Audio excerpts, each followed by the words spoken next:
الحمد لله وكفى والسلام على عباده الذين اصطفى اما بعد فاعوذ بالله من الشيطان الرجيم بسم الله الرحمن الرحيم ان اولياؤه الا المتقون وايضا قال تبارك وتعالى الا ان اولياء الله لا خوف عليهم ولا هم يحزنون. بزرگان محترم اور عزیزان گرامی، اللہ تعالیٰ نے اپنے اولیاء کو اس آیت میں خوشخبری سنائی ہے کہ میرے جو نیک بندے ہیں، میرے جو ولی ہیں، انہیں قیامت میں نہ کوئی غم ہوگا، نہ ان پر کوئی خوفناک واقعہ پیش آئے گا۔ ہر انسان یہ چاہتا ہے، ہر ایمان والا یہ چاہتا ہے، اور اس کو یہ چاہنا بھی چاہیے کہ اللہ تعالیٰ اسے اپنے خاص بندوں میں شامل کرے، اپنے اولیاء میں شامل کرے، اپنے دوستوں میں شامل کرے۔ ہم میں سے بھی ہر ایک کی یہ خواہش رہتی ہے اور ہونی چاہیے کہ اللہ محض اپنے فضل سے ہمیں بھی اپنے اولیاء میں شامل کرے۔ اللہ تعالیٰ نے ان کی پہچان بتائی ہے جو اللہ کے ولی ہیں۔ ارشاد فرمایا ان اولیاءہ الا المتقون، اللہ کے ولی تو وہی حضرات ہیں کہ جو متقی ہیں، تقوی والے ہیں، یعنی اللہ سے ڈرنے والے، گناہوں سے بچنے والے، نیک اعمال کرنے والے ہیں، وہ اللہ کے اولیاء میں شامل ہیں۔ دنیا میں نبوت کا سلسلہ تو ختم ہو چکا، ہمارے نبی پاک صلی اللہ علیہ وسلم آخری نبی ہیں، آپ کے بعد کوئی نیا نبی آنے والا نہیں ہے۔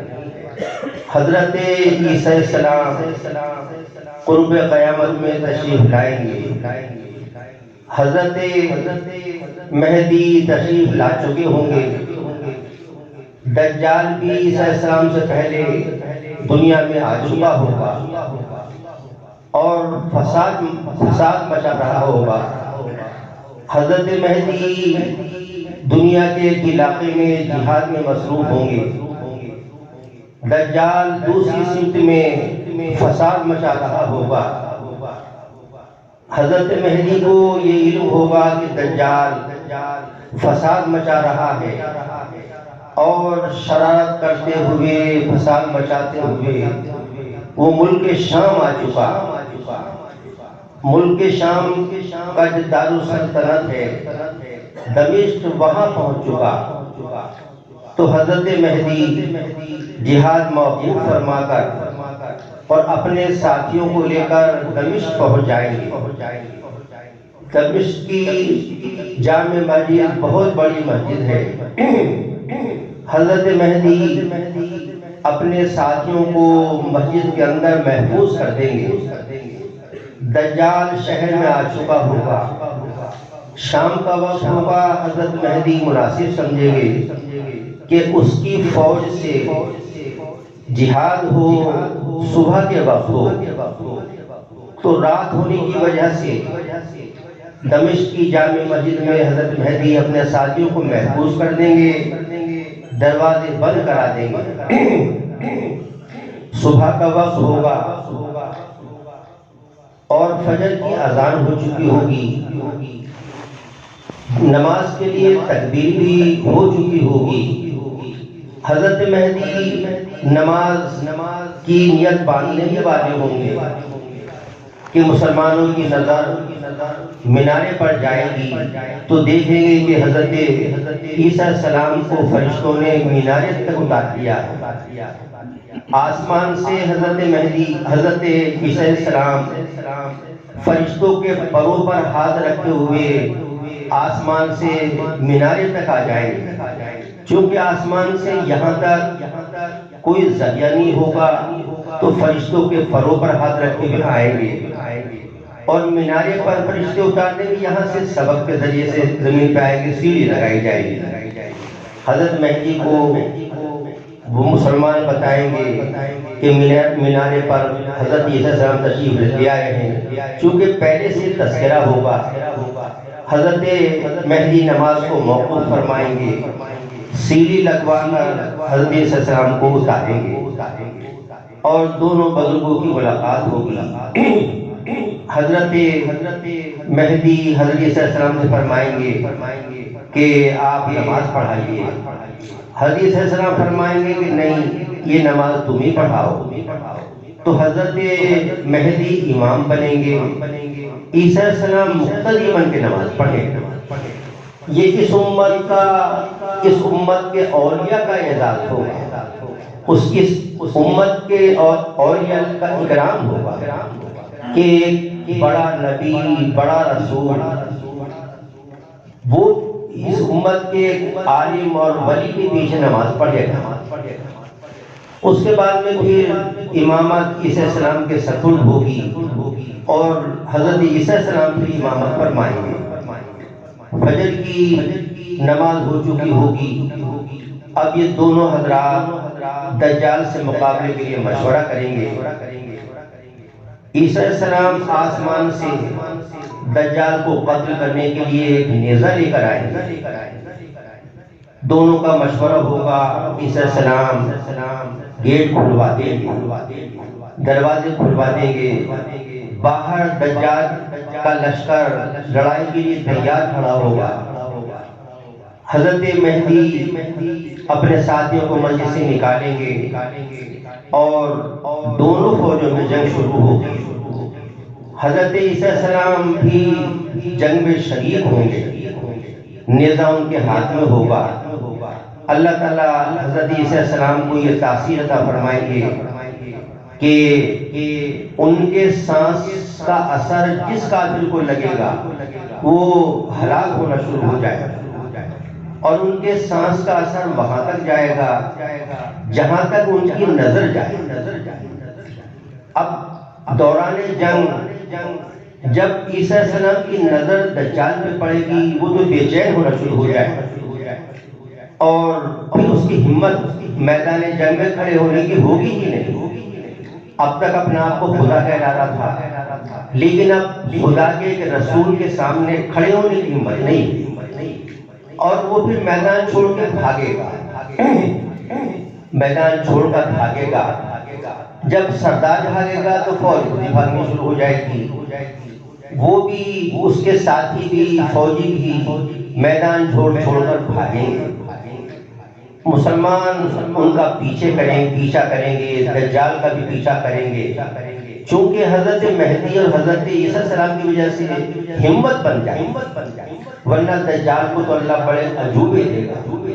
اسی وجہ سے تو اپنے آپ کو خدا کہلائے گا کہ میں کہوں میں خدا ہوں، میں خدا ہوں، دیکھو میں بارش برسا دیتا ہوں، میں اگر کہوں زمین سے کہ خزانے نکال تو خزانے نکلیں گے، اور بڑے عجوبے دکھائے گا۔ یہ سب اللہ کی طرف سے امتحان ہوگا کہ کون اپنے ایمان کو چھوڑتا ہے، کون ایمان پہ قائم رہتا ہے۔ اللہ کی طرف سے وہ امتحان ہوگا، اور دجال کا فتنہ بہت بڑا فتنہ ہوگا۔ دنیا میں سب فتنوں سے بڑھ کر دجال کا فتنہ ہوگا، اس لیے اس کے فتنے سے پناہ مانگی گئی ہے۔ اور روایت کے اندر آتا ہے جو جمعے کے دن سورہ کہف پڑھے گا وہ دجال کے فتنے سے محفوظ رہے گا۔ اور بعض روایتوں میں ہے کہ جو سورہ کہف کی شروع کی 10 آیتیں یا بعد آخر کی 10 آیتیں روزانہ پڑھ لیا کرے تو دجال کے فتنے سے وہ محفوظ رہے گا۔ تو آسان ہے بہت، سورہ کہف کی شروع کی پڑھنی 10 آیتیں یا بعد والی پڑھنی، روزانہ پڑھ لیا کریں، اور جو میں بھی سورہ کہف پڑھ لیا کریں تو بہت بڑا اس کا فتنہ ہوگا۔ خدا نہ خواستہ ہمارے زمانے میں اگر نکل آیا تو اللہ تعالیٰ فتنے سے بچا دے گا، ایمان کو محفوظ کر دے گا۔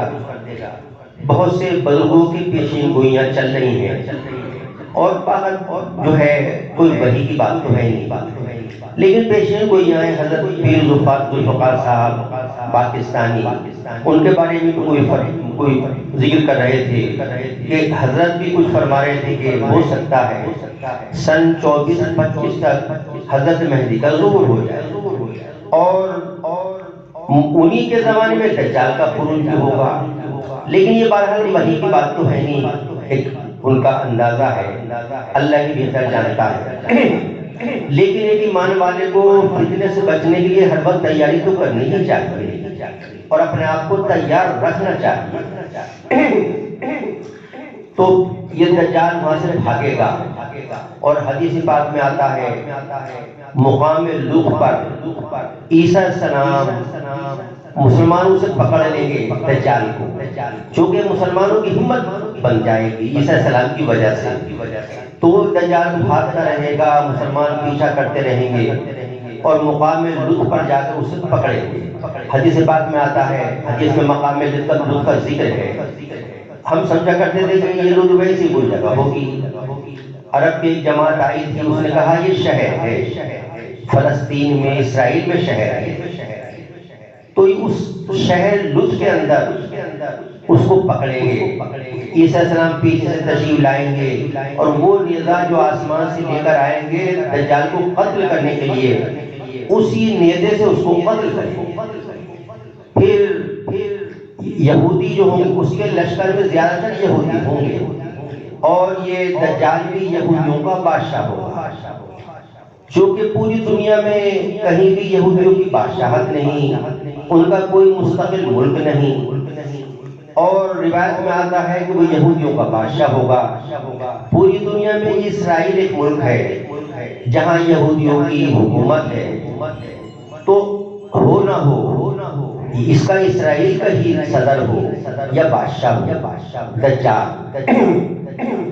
اور ایک یہ قاعدہ بھی ہے کہ مصیبت کے وقت میں، پریشانی کے وقت میں ہر ایک اپنے گھر کو بھاگتا ہے، تو یہ لوط جو ہے یہ اسرائیل اور فلسطین میں ہے، تو دجال بھاگے گا کہیں اور کوئی بھاگ جاتا ہے، ادھر کوئی کیوں بھاگے گا؟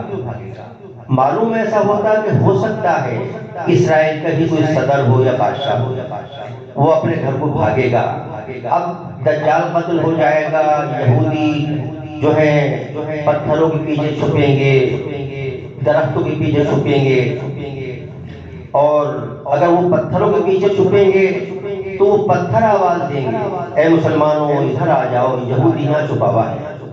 اگر پیڑوں کے پیچھے چھپیں گے تو پیڑ آواز دیں گے، مسلمانوں آ جاؤ، یہودی یہاں چھپا ہوا ہے۔ بس ایک پیڑ ہے جسے غرقد کہتے ہیں، وہ نہیں پکارے، وہ اطلاع نہیں دے گا، تو اس کا رابطہ، اس کا تعلق گویا کہ یہودیوں سے بہت، غرقد کا پیڑ، اور اسرائیل میں غرقد کے پیڑ بہت لگائے جاتے ہیں، اور انہوں نے غرقد کے پیڑوں کا ہدیہ بہت سے ملکوں کو بھی بھیجا، ہمارے ملک میں بھی آئے، تو وہ کتابوں کے پڑھنے سے وہ بھی جانتے ہیں کہ یہ غرقد ہمارا پیڑ ہے، اور یہ ہماری اطلاع نہیں دے گا، لیکن ہوگا یہ کہ یہودیوں کا دین ختم ہو جائے اور عیسائی عیسیٰ السلام پر ایمان لے آئے، اور اس کے بعد میں پھر حضرت مہدی، حضرت عیسیٰ السلام دونوں مل کر پھر جہاد کے سفر کریں گے اور جہاد کریں گے۔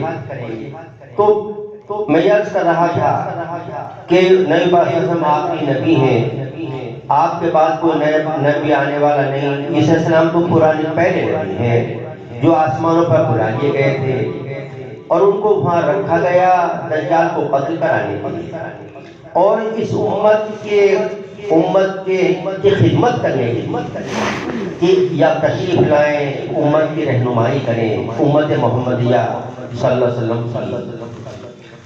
تو عیسیٰ السلام اس تشریف تو لائیں گے، لیکن نئے نبی نہیں ہوں گے، پہلے نبی ہوں گے، اور مستقل نبی بن کر نہیں آئیں گے، اس امت نبی وسلم کے جو ہے مقلد بن کر آئیں گے، آپ کی شریعت پر عمل کرنے والے ہو کر آئیں گے، تو اس وقت ان کی حیثیت ایک مجدد کی سی ہوگی، چونکہ نبی پاک صلی اللہ علیہ وسلم کی شریعت پر عمل کریں گے اور کرائیں گے، ہوں گے رسول اور نبی، لیکن عمل اس شریعت پر ہوگا۔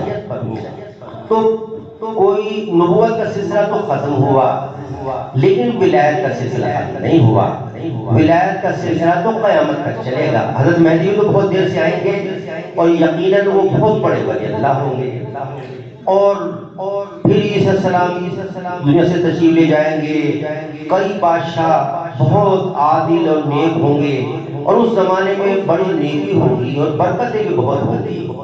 تو یہ ولایت کا سلسلہ ختم نہیں ہونا، قیامت تک چلے گا.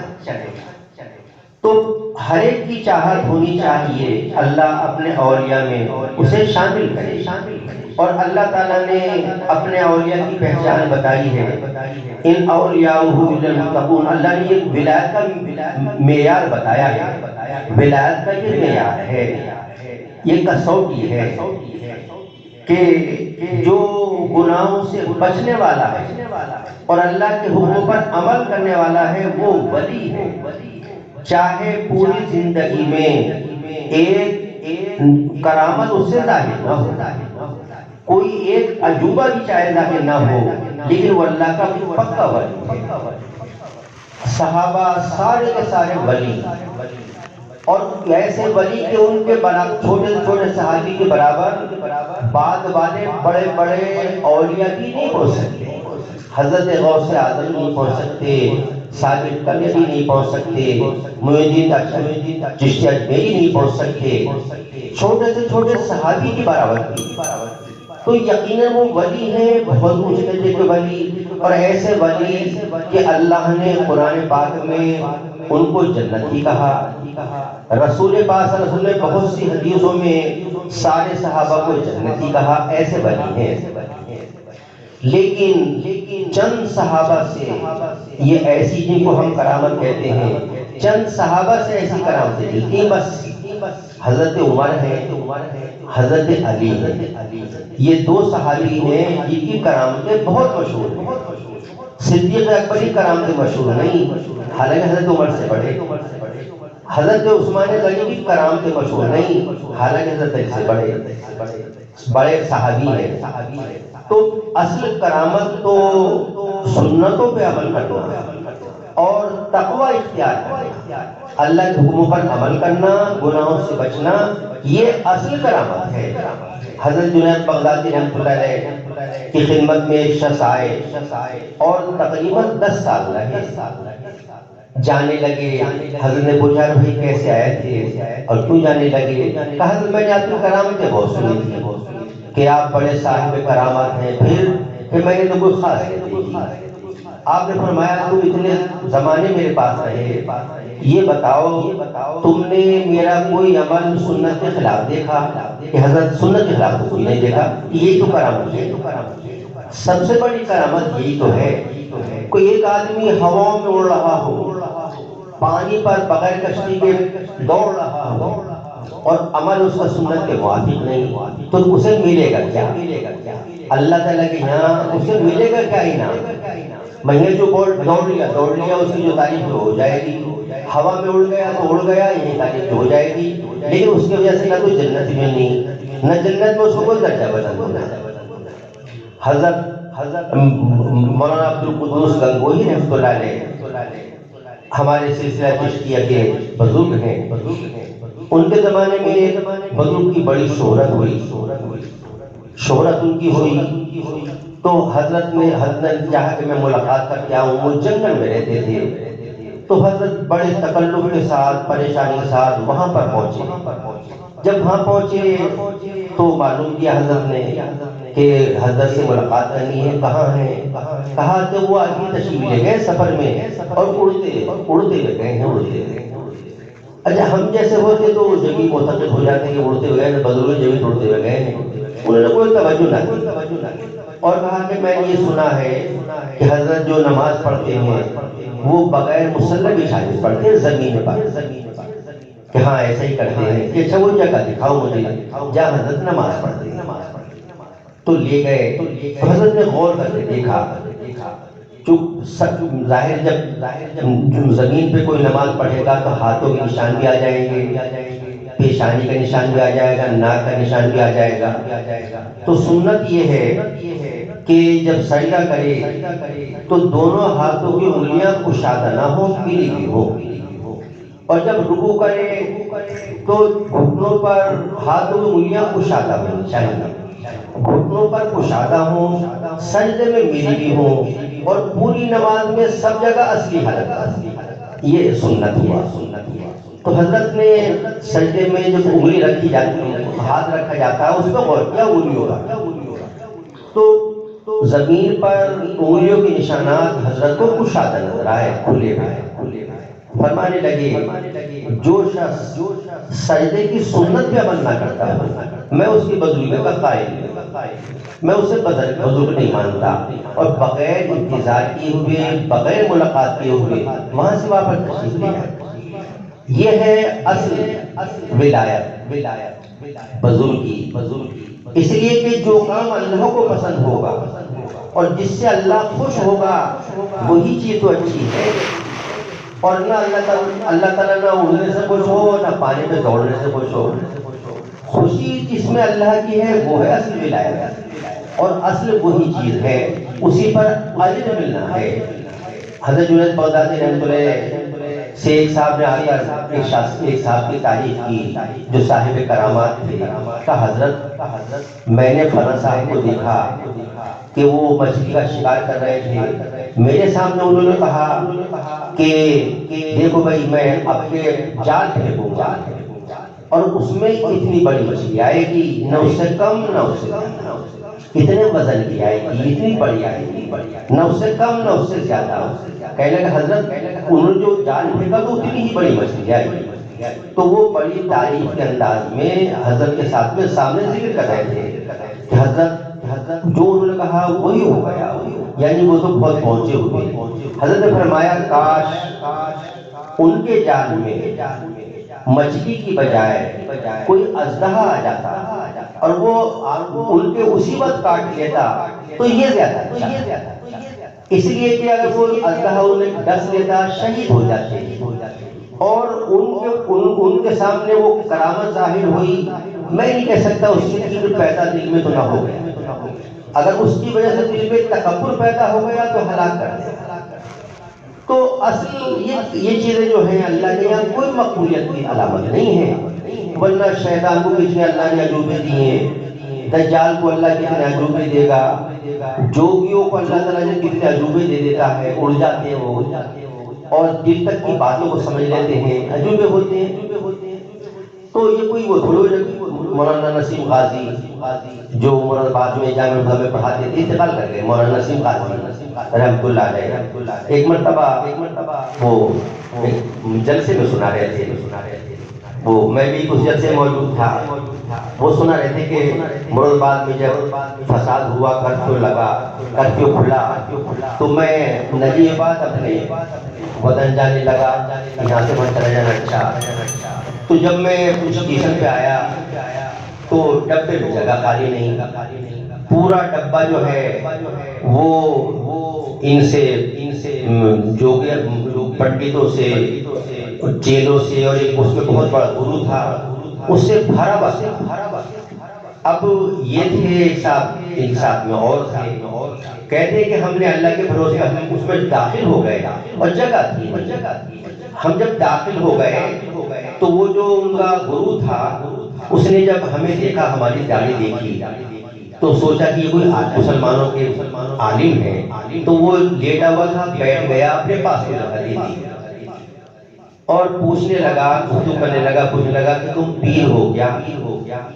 کہ نہ میں پیر تو نہ، میں پیر نہیں ہوں۔ تو اس نے سوچا کہ یہ پیر نہیں ہے، تو چونکہ یہ بھی لوگ مجاہدہ کرتے ہیں، اپنے ڈھنگ میں مراقبے کرتے ہیں، اور پھر ان کے اندر بھی کچھ تاثیریں پیدا ہو جاتی ہیں۔ تو کہتے ہیں جب میں نے کہا میں پیر نہیں ہوں تو اس نے میرے اوپر توجہ ڈالتا رہا، اور میرا حال ایسا ہو گیا کہ زبان کھولنے کو تیار نہیں، ایسا ہو گیا جیسے سارا کسی بند گیا اس کے توجہ ڈالنے سے، زبان بھی نہیں کھل رہی، اور ایسا لگ رہا ہے جیسے میری پسلیاں ٹوٹنے کو جاتی۔ تو میں بڑا پریشان ہوا، کچھ پڑھوں تو زبان سے پڑھا نہیں جا رہا۔ تو کہتے کہ میں نے یہ تصور کیا، کیونکہ عمرہ کیے ہوئے تھے، وہ حج یا عمرہ کیے ہوئے تھے، کہ میں نے یہ تصور کیا کہ جیسے میں حسن کے روضہ کے پاس کھڑا اور پھر دل میں درود شریف میں نے درود و سلام آپ پر پڑھنا شروع کر دیا، یہ تصور کر کے حسن کے روضے پہ کھڑا ہوں اور درود شریف پڑھنا شروع کر دیا۔ دل میں نے یہ سوچنا شروع کیا تو زبان کھلنے لگی، تو پھر میں نے درود شریف زبان سے پڑھنا شروع کیا، تو جب زبان سے میں نے درود شریف پڑھنا شروع کیا تو جو حال میرا تھا اس کا ہونا شروع ہو گیا، اور وہی شکل بالکل کہ وہ جو ہے پسلیاں اس کے پھوٹنے میں تیار، تو اس نے جلدی سے میرا ہاتھ پکڑ لیا، کہنے لگا کہ تم تو یوں کہہ رہے تمہیں پیر نہ ہوں، تم تو پیر معلوم ہو رہے ہو، کہنا میں پیر نہ ہوں، بہت بڑے پیر کا میں مرید ہوں، یہ نبی پاک صلی اللہ علیہ وسلم نبی پاک صلی اللہ علیہ وسلم میں بہت بڑے پیر کا مرید ہوں، میں خود پیر نہیں ہوں۔ تو یہ چیزیں، یہ عجوبے جو ہیں تو مجاہدوں کی وجہ سے کبھی اللہ ان کو بھی دے دیتا ہے، لیکن کوئی ان میں سے کوئی ولی ہو گیا، کوئی ان میں سے بزرگ ہو گیا، کوئی اللہ کا مقبول ہو گیا، یہ مقبولیت کی علامتیں نہیں۔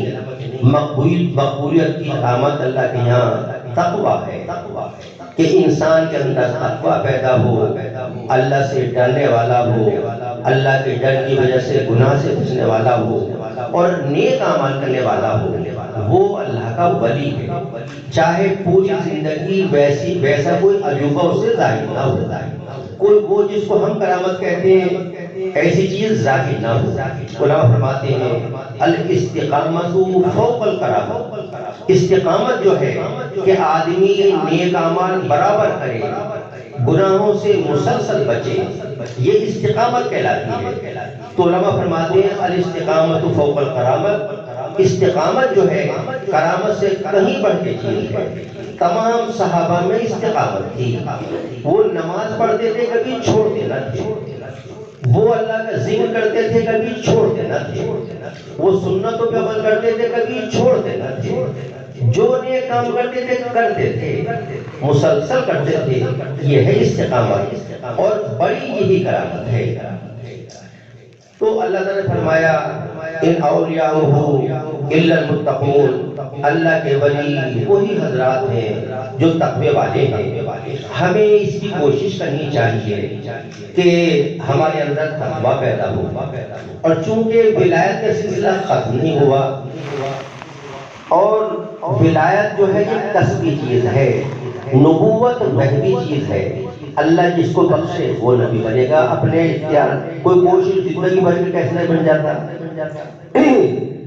تو یہ ولایت کسبی چیز ہے، یعنی انسان کوشش کرے اللہ ولی بنا دیتا ہے، اور انسان اللہ کا ولی بن جاتا ہے، نیک اعمال خوب کرے، گناہوں سے خوب بچے، اللہ کا ولی بن جائے گا۔ تو ہمیں اس کی کوشش کرنی چاہیے، اللہ اپنے فضل سے، اپنے کرم سے ہمیں بھی اپنے اولیاء میں شامل کرے۔ اللہ کے جب اولیاء میں شامل ہو جائیں گے تو آخرت کی جو پریشانیاں ہیں ان سے امن حاصل ہو جائے گا۔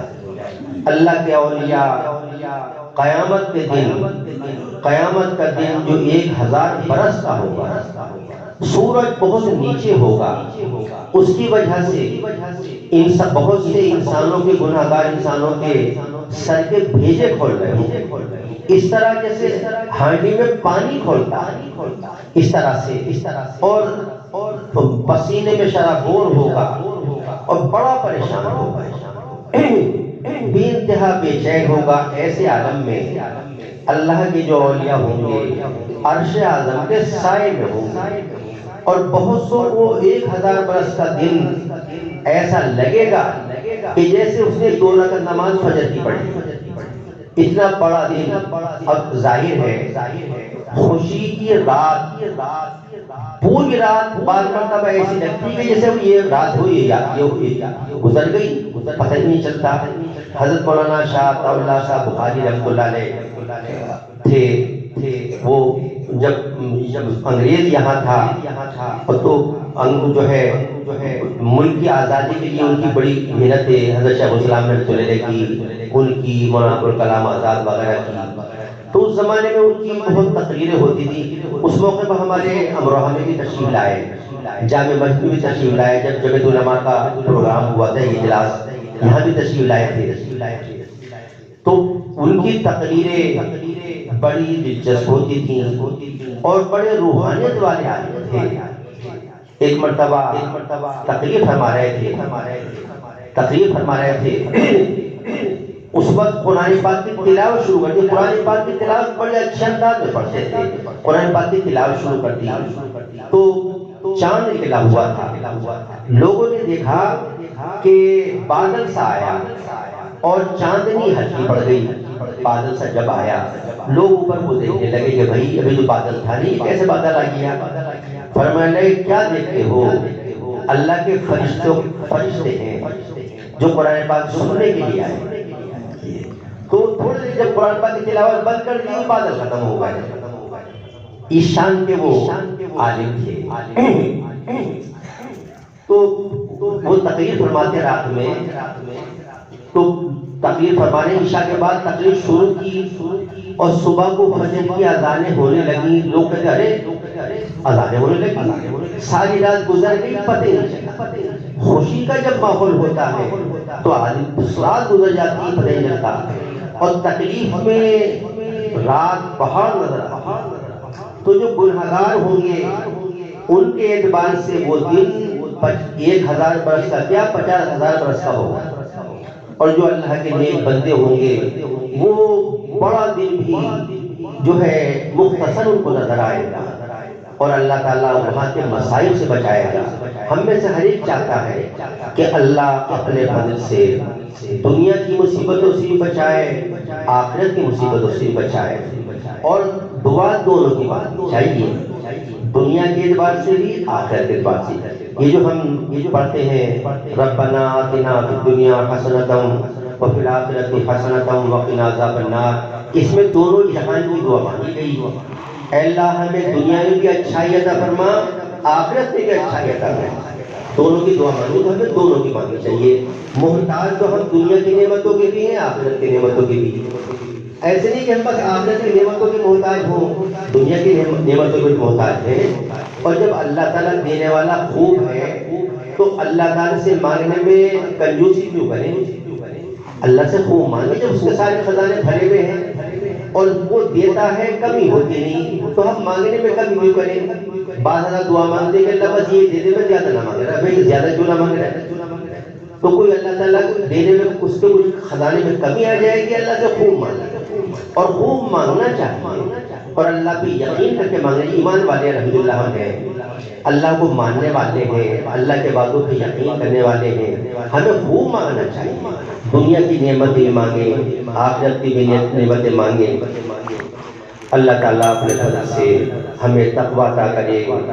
اللہ تعالیٰ اپنے فضل سے نیک اعمال کی توفیق عطا فرمائے. اپنے اولیاء میں ہم سب کو شامل کرے. اللہ کے جو اولیاء ہوتے ہیں ان کے دل بڑے پاک و پاکیزہ ہوتے ہیں. دل ان کے صاف و ستھرے ہوتے ہیں. دل کے اندر تاریکی نہیں ہوتی اللہ کے ذکر کی برکت سے. اور کوئی خطا ہوتی تو فوراً توبہ کرتے ہیں. اس لیے دل بالکل کے ساتھ شفاف اور ذکر کی برکت سے نورانی. اور اللہ کی معرفت کا نور ان کے دلوں میں ہوتا ہے, جگمگاتا رہتا ہے. اہل اللہ کا ذکر خوب کرتے ہیں اور مختلف انداز سے کرتے ہیں. ہمارے اکابر وہ ذکر مختلف انداز سے بتاتے ہیں. زبانی ذکر بھی بتاتے ہیں, سانس کا ذکر بتاتے ہیں, قلب کا ذکر بتاتے ہیں, روح کا ذکر بتاتے ہیں, اور یہ ضرب والا ذکر بھی بتاتے ہیں. تو یہ ضرب والی تسبیح جو ہے یہ 12 تسبیحات کہلاتی ہیں.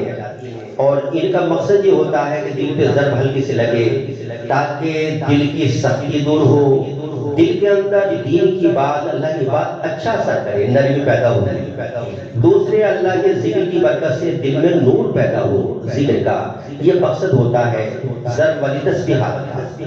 یہ جو ہمارے اکابر مشائخ گزرے ہیں یہ سب روحانیت کے امام تھے. قلب کے سب امام گزرے ہیں تو قلب کے ان کے پاس نسخے ہیں.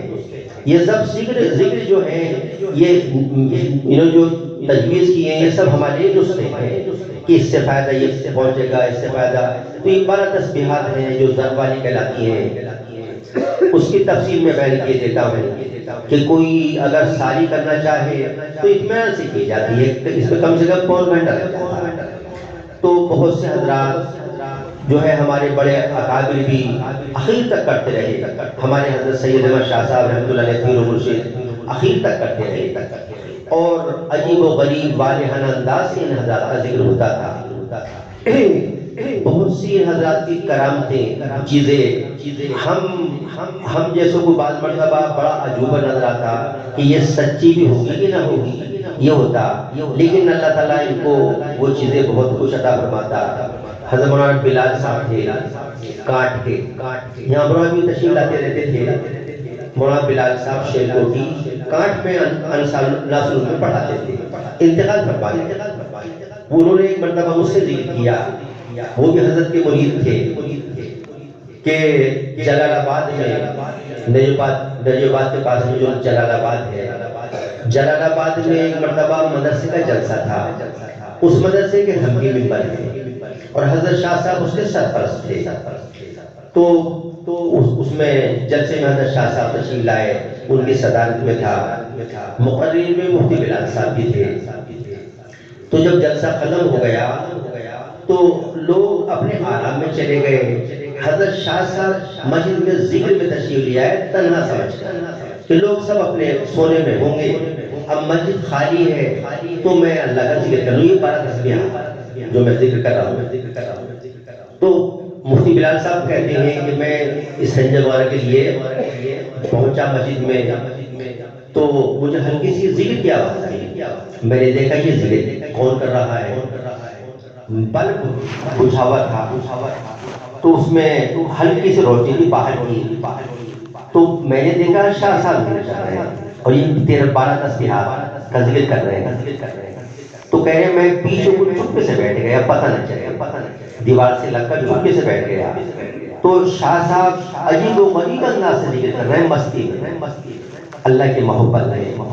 تو یہ مفتی بلال صاحب کا بیان ہے جو میں نے ذکر کر رہا ہوں۔ انہوں نے بتایا کہ اس طرح کا ذکر صاحب کا تھا کہ میں نے دیکھا حضرت شاہ صاحب کے جسم میں حرکت سی ہوئی، جب انہوں نے لا الہ کہا تو بیٹھے تھے، اٹھتے ہوئے اوپر کو ہوئے، ایسا لگا جیسے مسجد کی چھت تک پہنچے، اور جب الا اللہ کہا تو آہستہ آہستہ نیچے۔ اس طرح سے لا الہ کا ذکر میں نے ان کا دیکھا۔